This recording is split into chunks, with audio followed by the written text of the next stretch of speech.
Olá, meu irmão, minha irmã, que a graça e a paz do nosso Senhor e Salvador Jesus Cristo permaneçam com todos vocês, com todos nós, todos vocês que nos acompanham pela Rádio 87.9 FM Dracena, vocês também que nos acompanham pelo canal do Facebook Ivan Fidelis, pelo canal do YouTube Família e Fé PR Ivan Fidelis, o canal do YouTube, onde esta mensagem fica gravada, é onde nós pedimos para que você se inscreva, comente, compartilhe, porque assim o sistema compreende que a mensagem seja relevante para podermos alcançar mais pessoas com uma boa reflexão a respeito da vida, a respeito da palavra de Deus, a respeito dos propósitos de Deus sobre nossas vidas. Então deixe o seu like ali no canal do YouTube Família e Fé PR Ivan Fidelis, comente, compartilhe, para que nós juntos possamos transmitir a palavra de Deus. Que a graça e a paz do nosso Senhor Jesus Cristo permaneçam com todos vocês de um modo muito especial, que todos estejam sensíveis à voz do Espírito Santo, continuem confiando em Deus e que na direção do Espírito Santo, com foco em Jesus Cristo, que sejam realizados os seus sonhos, os seus projetos, aquilo que você tem intencionado e que as suas adversidades, os seus problemas, as suas questões pessoais sejam ouvidas pelo nosso Deus, como nós sabemos que é, mas sejam atendidas segundo os propósitos de Deus e a sua vontade, que é sempre boa, agradável e perfeita. O que nós devemos fazer é ser humildes, assim como fala no texto de 2 Crônicas, que se nós formos humildes, né, os textos de 2 Crônicas 7:14 em diante, se o meu povo, que se chama pelo meu nome, for humilde e me buscar e se desviar dos seus maus caminhos, eu ouvirei a sua oração dos céus, inclinarei os meus ouvidos à oração que for feita neste lugar. Deus, Ele espera que nós sejamos humildes primeiramente para buscá-lo, para procurá-lo. E é isso que nós aprendemos também no ministério pastoral, no ministério ao serviço de Deus, no reino de Deus aqui na terra, através da Igreja de Jesus Cristo. Nós aprendemos a estar à disposição de todos aqueles que necessitam de nossa ajuda, mas também seguindo o modelo de Deus em Jesus Cristo, guiados pelo Espírito Santo, nós também esperamos a humildade daqueles que nos procuram. Eu já disse muitas vezes que eu, como pastor, estou à disposição de todos os irmãos e irmãs, de todos os membros da igreja do distrito em que hoje eu estou, ali no distrito de Dracena, mas estou à disposição como pastor, como ministro do Evangelho, a todos aqueles que me procuram para uma orientação, para uma oração, para uma abordagem explicativa a respeito da palavra de Deus, para uma melhor compreensão da palavra de Deus. Por que essa espera da humildade? Porque, como diz a palavra de Deus, Deus resiste aos soberbos, Deus resiste aos orgulhosos, aqueles que não têm nem a humildade de buscá-lo, de procurá-lo, aquele que não tem nem a humildade de pedir ajuda, ele vai ter dificuldade em seguir orientação. É claro, se ele nem quis buscar ajuda, ele não vai seguir a orientação. E por isso, muitas vezes, ele acaba tomando decisões erradas, seguindo por caminhos que são desagradáveis e com consequências não só a ele, mas a todos aqueles que o amam, a sua família, ao seu cônjuge, aos seus filhos, ao seu lar.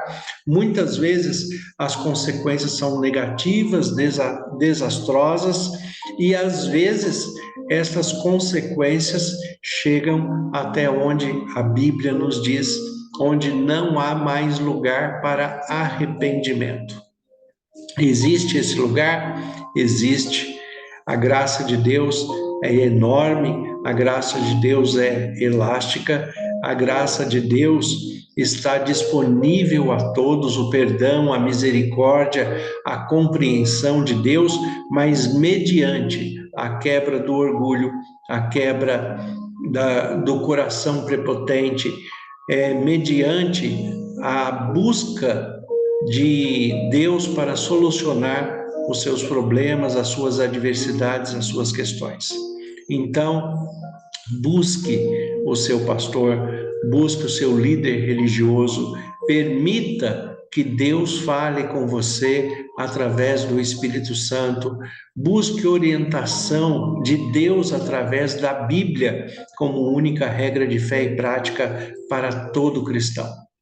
Quando nós falamos a respeito do orgulho, nós não podemos deixar de falar a respeito de como o pecado entrou no universo antes mesmo de entrar no nosso mundo. Deus criou um universo perfeito, Deus criou o seu lar perfeito, Deus criou todas as coisas, Deus criou os anjos, os arcanjos, os querubins, os serafins, Deus criou os céus e a terra, Deus criou todo o universo. E a declaração na criação, em Gênesis capítulo 1, é que tudo o que Deus fez era muito bom. E quando nós falamos que tudo o que Deus fez era muito bom, lendo o texto de Gênesis, né? Não é nós que estamos falando, mas é a declaração da própria Bíblia de que tudo o que Deus fez era muito bom. Nós temos que imaginar a excelência daquilo que Deus considera bom. Se é bom para Deus na perspectiva divina, imagine para nós, seres humanos, observar, contemplar aquilo que Deus criou e que Ele mesmo considerou que era muito bom. A própria criação do querubim ungido, que se torna um adversário de Deus, e ali Lúcifer, né, um ser de luz, ele se transforma em Satanás, um adversário de Deus, o diabo, aquele que divide. Satanás é a palavra hebraica para o adversário, e diabo é a palavra grega, aquele que divide, porque foi essa a postura do querubim ungido, mesmo num ambiente perfeito, mesmo num ambiente onde havia tudo do bom e do melhor, como a gente costuma dizer. Isso é para mostrar para nós que, diante do livre-arbítrio que foi nos dado, nós temos escolhas e muitas vezes nós vivemos debaixo das bênçãos de Deus e pelo nosso orgulho, pela nossa prepotência, pelo nosso anseio de querer mais, de buscar mais, nós acabamos deixando o melhor do que Deus tem preparado para nós e buscamos aquilo que não está ao nosso alcance. E aí vamos ter frustrações, vamos ter questões difíceis para lidar nas nossas vidas. Muitas vezes temos frustrações familiares, frustrações dos casais com relação aos seus filhos, dos cônjuges com relação a si mesmo, entre a sua vida conjugal e matrimonial. E tudo porque o orgulho e a prepotência faz com que, mesmo dentro de um ambiente perfeito, a pessoa se sinta insatisfeito com aquela situação e busque mais. Ele não percebe que essa busca do mais irá levá-lo para algo desastroso. Um texto curioso que nós temos em Provérbios, capítulo 21, ele fala a respeito do orgulho. E ele fala assim: o olhar altivo e o coração orgulhoso é a lâmpada dos perversos, e isto é pecado. Olha que interessante. O olhar altivo e o coração orgulhoso é lâmpada dos perversos, e isto é pecado. Olhar altivo, aquela pessoa que olha todos por cima, né? A altivez, aquele que se sente superior, aquele que tem em si esse sentimento de orgulho. Todos nós somos iguais perante Deus, temos dons diferentes, temos capacitações diferentes, porque nós nos complementamos naquilo que somos. Aquilo que Deus nos ofereceu não é para que nós venhamos a nos sentir superiores uns aos outros. O que Deus proporcionou a cada um de nós, dentro do dom da vida, dos dons espirituais e na direção da sua palavra, é para que nós possamos nos complementar uns aos outros e nos alegrarmos dentro desta complementação. Observe que existem muitas coisas que você não sabe fazer, que eu não sei fazer, mas quando nós juntamos as nossas habilidades, muito pode ser feito, e o completo da junção dessas habilidades forma sempre algo muito agradável. Para a formação da vida, a formação inicial da família, essa complementação já se faz necessária. Para que haja uma união, uma unidade dentro dos parâmetros divinos, é preciso que haja um homem, que haja uma mulher, para que a união conjugal entre um homem e uma mulher possa constituir uma família, e esta família, este casal constituído agora na sua vida conjugal, se vierem a ter filhos, irão passar da vida conjugal para a vida matrimonial.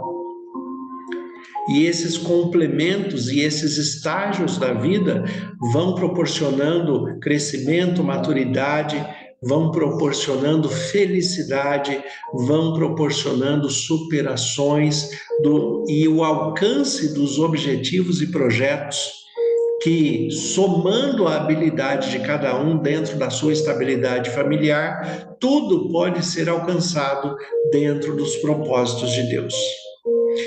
É por isso que o orgulho acerca da disputa de quem é melhor, o homem ou a mulher, de quem faz algo melhor, o homem ou a mulher, quem cozinha melhor é a mulher, quem dirige melhor é o homem, como padrão geral do discurso, né, social. Mas nós sabemos que nada disso é verdade, e Deus não nos fez como concorrentes. Deus nos fez como complementos, como auxiliadores, para que nós possamos deixar o orgulho de lado e, pelo contrário, nos satisfazer, nos alegrarmos com as conquistas que o outro é capaz de alcançar. Quando nós conseguimos nos alegrar pelo outro estar fazendo o seu melhor, oferecendo o seu melhor e realizando os seus sonhos e os seus projetos, aí sim nós estamos tendo uma perspectiva divina. Infelizmente, quando Deus criou o querubim ungido, este querubim ungido nasceu em seu coração esse sentimento de orgulho, de altivez, de superioridade. E quando Deus declara que Ele vai criar o homem e a mulher à sua imagem e semelhança, o querubim ungido se coloca como um adversário de Deus, e ele declara: eu serei semelhante ao Altíssimo. Ele teve ciúmes, ele teve inveja, ele teve um sentimento de altivez, de prepotência, de orgulho. Deus chama ele para uma conversa, e nessa conversa Deus mostra para ele que ele não tem motivos para fazer isso. Deus, como um bom pai, chama seu filho para uma conversa, porque ele era tratado como um filho, e mostra para ele tudo o que ele já tem. Ele tinha uma certa autoridade, porque ele era o querubim da guarda, ele era o que comandava a guarda. Ele andava com Deus, ele tinha acesso direto a Deus, ele tinha, naquele momento, tudo o que o lar celestial poderia oferecer para ele. Tudo aquilo que nós almejamos hoje, tudo aquilo que Jesus Cristo falou que iria preparar para nós, para onde ele estiver, que nós estejamos também, tudo isso, este querubim ungido que se torna Satanás, já tinha nas suas mãos. Ele já tinha acesso, mas pela cegueira que o orgulho produziu na sua mente, no seu coração, ele se rebela contra Deus, ele acha injusta a posição de Deus, ele acha que ele foi tratado como um cidadão de segunda classe, ele acredita que Deus deixou ele de lado porque iria criar um ser que seria superior a ele, a imagem e a semelhança do próprio Deus. Que afinal de contas, mesmo que nós somos, como o apóstolo Pedro fala, nós somos inferiores a poder, mas nós, sendo a imagem e semelhança de Deus e cheios do Espírito Santo, não há nada que nós não podemos fazer dentro dos propósitos de Deus. Então, até esta relação de poder passa a ser extremamente relativa, porque nós, como seres humanos, que não temos poder divino nenhum, mas podemos buscar e nos enchermos do Espírito Santo para sermos instrumentos de Deus nas mãos do Senhor Jesus Cristo e, pelo Espírito Santo, fazer, como Jesus disse, as mesmas obras que ele fez e obras ainda maiores. O querubim ungido que se torna Satanás não aceita esta posição, ele se rebela, e no texto de Apocalipse mostra que ele ficou magoado, ele ficou extremamente enraivecido e entristecido com esta situação, e aí ele começou a disseminar entre os outros seres celestiais a sua insatisfação, e ele começou a contaminar a mente e o coração dos outros seres celestiais, e ele convenceu 1/3 dos seres celestiais de que Deus poderia estar errado na sua posição, no seu julgamento, na sua decisão. O preço do orgulho foi que Deus, como um bom pai, chamando a todos para conversar, mas não havendo arrependimento, conversão, confissão, se mantendo numa postura de orgulho e de altivez contra o próprio Deus, ele teve que expulsar a todos ali daquele ambiente. Quem não concorda com você, quem não quer seguir as regras diante da palavra de Deus, não pode caminhar junto com você, não pode morar no mesmo espaço que você. A palavra de Deus nos diz em 1 Coríntios, o apóstolo Paulo fala: andarão 2 juntos se não tiverem de acordo? Você vai caminhar com alguém que se coloca prontamente, diretamente como seu inimigo? Você não pode fazer isso. E o preço do orgulho de Satanás, que convenceu 1/3 do céu, não havendo arrependimento, não havendo conversão, não havendo confissão do seu pecado, eles foram expulsos. E todos eles perderam a eternidade. Nenhum demônio, os anjos que se tornaram demônios, nenhum ser celestial que se rebelou contra Deus, inclusive o líder de todos eles, que é Satanás, tem eternidade, porque não há eternidade separada de Deus. Todos serão destruídos no juízo final, depois do milênio, após o arrebatamento em Jesus Cristo. Quando Jesus voltar, ele vem buscar os adoradores que o adoram em espírito e em verdade. Esses adoradores vão passar um milênio com Jesus nos céus e nós estaremos entre eles. Mas aqueles que não participarem da primeira ressurreição, deste momento da vida de Jesus, da vinda de Jesus, a palavra de Deus nos diz que só vai ressuscitar depois de 1000 anos. E ali, depois de 1000 anos, vai ser apresentado a cada um deles o motivo de que eles não foram ressuscitados na primeira ressurreição, não terão vida eterna e não terão vida eterna mesmo, nem mesmo num lugar que supostamente as pessoas imaginam que seria de sofrimento eterno. Não haverá este lugar de sofrimento eterno. O que haverá é um lugar de destruição eterna, porque a palavra de Deus para Satanás, para os seus seguidores e para todos aqueles que se rebelam contra Deus é que você nunca mais será eterno. Nunca mais vai haver eternidade para essas pessoas. Então, as pessoas têm livre-arbítrio?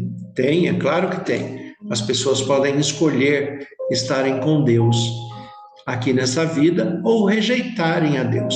Se aceitarem a Deus e seguirem os seus mandamentos, amando a Jesus Cristo e mostrando o amor através da obediência, estarão com Deus por toda a eternidade. E aqueles que se rebelarem, se posicionarem contra Deus, não aceitando a sua palavra e os seus mandamentos, serão destruídos no juízo final, no último dia. E depois dali será reconstruído um novo céu e uma nova terra, e o propósito de Deus com todos aqueles que o adoram e o amam em espírito e em verdade, terão vida eterna, porque estarão ligados eternamente a Deus. Então, que você possa refletir, fazer as melhores escolhas, buscar Deus em conhecimento, se fortalecer na palavra de Deus. Você deve oferecer o seu melhor a Deus, mesmo não sendo perfeito, mesmo tendo limitações, mesmo passando por adversidades. Ofereça o seu melhor a Deus. Conheça cada vez mais de Deus e deixe o Espírito Santo guiar a sua vida para que em Cristo Jesus, pela sua graça, misericórdia, amor e poder, você seja mais que vencedor e receba a coroa da vida para a eternidade que espera por você. Que Deus abençoe a sua vida, que você tenha um excelente dia, em nome de Jesus.